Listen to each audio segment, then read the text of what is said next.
અમદાવાદમાં 149મી જગન્નાથજીની રથયાત્રા પૂર્વે અમદાવાદ શહેર ઝોન 2 પોલીસ દ્વારા હિન્દુ મુસ્લિમની એકતાના એક રક્તદાન કેમ્પનું આયોજન કરવામાં આવ્યું.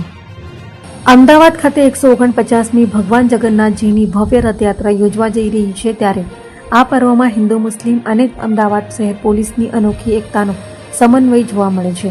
ત્યારે અમદાવાદ ઝોન 2 દ્વારા રથયાત્રાના રૂટમાં આવતા શાહપુર, માધુપુરા અને કારંજ પોલીસ સ્ટેશનના સહયોગે રાઇફલ ક્લબ ખાનપુર અને ભવ્ય રક્તદાન કેમ્પનું આયોજન કરવામાં આવ્યું હતું, જેમાં ત્રણેય પોલીસ સ્ટેશનના પીઆઈ, પીએસઆઈ અને પોલીસ કર્મીઓ તેમજ મોટી સંખ્યામાં હિન્દુ મુસ્લિમ લોકો ઉપસ્થિત રહ્યા હતા અને ભાવપૂર્ણ રક્તદાન કર્યું હતું.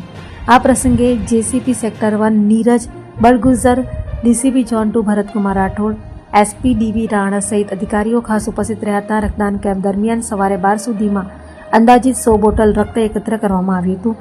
આ રક્તનો ઉપયોગ સંકટ સમયે જરૂરિયાતમંદોને આપવામાં આવશે. ઉપરાંત જેસીપી નીરજ બળગુઝર દ્વારા રક્તદાન કર્યા બાદ કર્મીઓ, અધિકારીઓને રક્તદાતાઓને સર્ટિફિકેટ એનાયત કરવામાં આવ્યા હતા.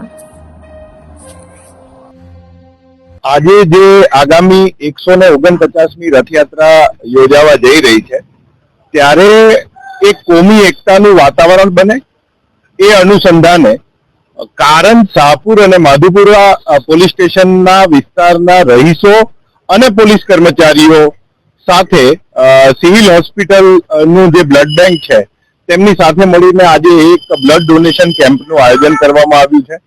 એમાં મેં મારી જાતે તેમજ મારા ઝોન 2ના તમામ અધિકારીઓએ બ્લડ ડોનેશન કરી અને આ કેમ્પની શરૂઆત કરી છે.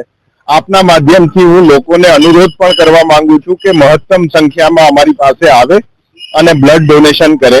આ બ્લડ ડોનેશન એક એકતાનો સંદેશો તો આપે જ છે, એની સાથે આકસ્મિક રીતે કોઈ પણ જો કોઈને ઈજા થઈ છે અથવા જ્યાં માનવ ક્ષતિ થવાની સંભાવના છે એને રોકવા માટેનું આપણું આ એક પગલું છે. અને એ બહાને અહીંયા હિન્દુ મુસ્લિમ લોકો ભેગા થઈ અને લોહી આપી અને દેશ માટે, આપણા ભગવાન જગન્નાથ માટે પોતાનો કૃતજ્ઞ ભાવ રજૂ કર્યો છે. જય હિન્દ, જય ભારત.